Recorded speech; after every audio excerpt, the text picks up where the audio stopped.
İcra başçılarının həbsi rayonlardakı durumu dəyişirmi? Oktyabrın 30-da Dövlət Təhlükəsizlik Xidmətinin Balakən rayon icra hakimiyyətində əməliyyat keçirdiyi başçı İslam Rızayevlə bərabər bir neçə digər rəsmi şəxsin də saxlandığı bildirilir. Hələ ki bununla bağlı rəsmi məlumat yoxdur, amma yerli media onun korrupsiyada suçlandığını yazır. Prezident başçını işdən azad edib. Azadlıq Radiosu bir neçə Balakən sakini ilə danışıb, onlardan keçmiş başçı haqqında fikirlərini soruşub. Onlardan ikisi adının çəkilməməsi şərti ilə fikirlərinin çapına icazə veriblər. Cəmaatın qanını içirdilər. Rayonun bir çox problemi var. Rayonda işsizlikdir. Balakən çayının suyu son 2 ildir çirkləndirilir. Mədənlərdən çirkli suları çaya buraxırlar. Uşaqlar çimə, mal-heyvan su içə bilmir. Rayon mərkəzindəki bazarın önündəki yolu da pul alıb alverçilərə veriblər. Hərə bir maşın saxlayıb alverini eləyir. İki tərəfli hərəkət eləyən yoldan indi bir maşın zorla keçir. Kənd təsərrüfatımız bərbad, səhiyyəmiz bərbad. Yenicə dabaq xəstəliyindən malqara qırıldı. Şikayətə gedəndə də deyirlər ki, bizlik deyil. Sakinin iddialarına icra hakimiyyətindən aidiyyatı qurumlardan münasibət öyrənə bilmədik. Başqa bir sakin isə icra hakimiyyətinin keçmiş rəhbərindən razılıq eləyir. Mən nə deyim? Mənim oğlum gəlinim işsiz idi. Getdim qəbula, ağsaqqal adamam, mənə hörmət elədilər. Dərdimi dedim, məsələ də həll olundu.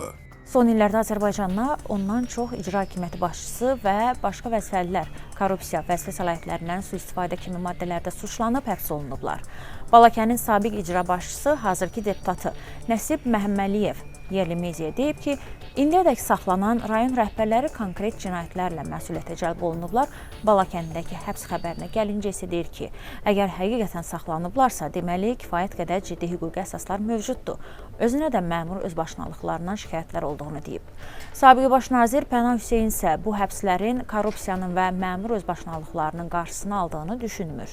Bütövlükdə ölkədə korrupsiyanın hər halda sistemin fəaliyyət mexanizmi kimi mövcud olması belə bir mübarizənin, ayrı şəxslərin həbs olunması, cəzalandırılması, məhkəmə qərarları barələrində çıxarılması o gözlənilən effekti vermir. Çıxış yolu ondan ibarətdir ki, ölkə idarəçilik sistemində ictimai nəzarəti təmin edən, vətəndaş hüquq və azadlıqlarının, o cümlədən dövlət-vətəndaş münasibəti sahəsində demək hüquqi münasibətləri təmin edən bir idarəçilik yaradılsın.